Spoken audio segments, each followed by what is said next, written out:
Understanding who your customer is unbelievably important.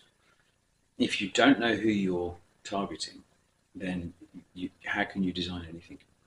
It's kind of like um, if, let's say, you're a really stylish person and you start off a business and it's going to be a children's nursery, and you then want to create a load of marketing for it, and you really like that minimalist, stark, black and white, like a Chanel poster and stuff like that. You just love that kind of stuff because it flicks your switch. So you instruct your design company to create stuff that you like. Well, that's not going to do very well for a kid's nursery.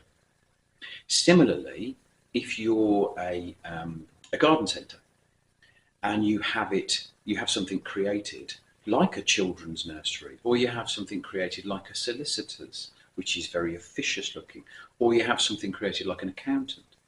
For a garden centre, it's not going to, because you're aiming at a completely different audience. So it is almost unbelievably important.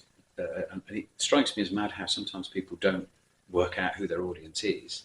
But you need to know who that is, because you then got to try and work out who that persona is. You have to say, okay, if it's a garden centre, right, garden centre. They're normally based in a semi-rural area. You'd think about the target audience. We all know that if you go to a garden centre and buy a bottle of Marmite or a bottle of marmalade, it's going to cost you £8 million. So you are talking about a certain affluence level. Garden centres are never normally populated by couples under 30, and not normally are populated by people over 80. So you've got a 30 to 70, late 70s window. And the higher up that you go, they've got more disposable cash to spend. So you need to think about their life, and you almost build the picture of the person.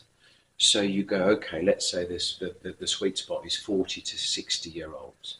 By the time they're 40, the mortgage is potentially close to being paid off. They've probably got a nice place because they're going to a garden centre. You try and work out the person. So you even create names for them. So it could be Dave and Sandra. They could have two kids. They could drive, he's got a BMW X5. And you build this persona of these people. And you try to get under their skin. What sport do they like? Do they go and watch rugby? Do they go and watch football?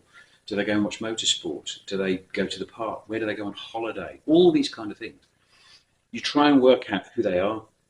And because we've got lots of experience and we've been around for a while, we probably know people in many, many, many different demographic groups. So we can then go, oh, well, that's like blah, blah, blah. And that's like, and then you know somebody that probably fits that particular requirement.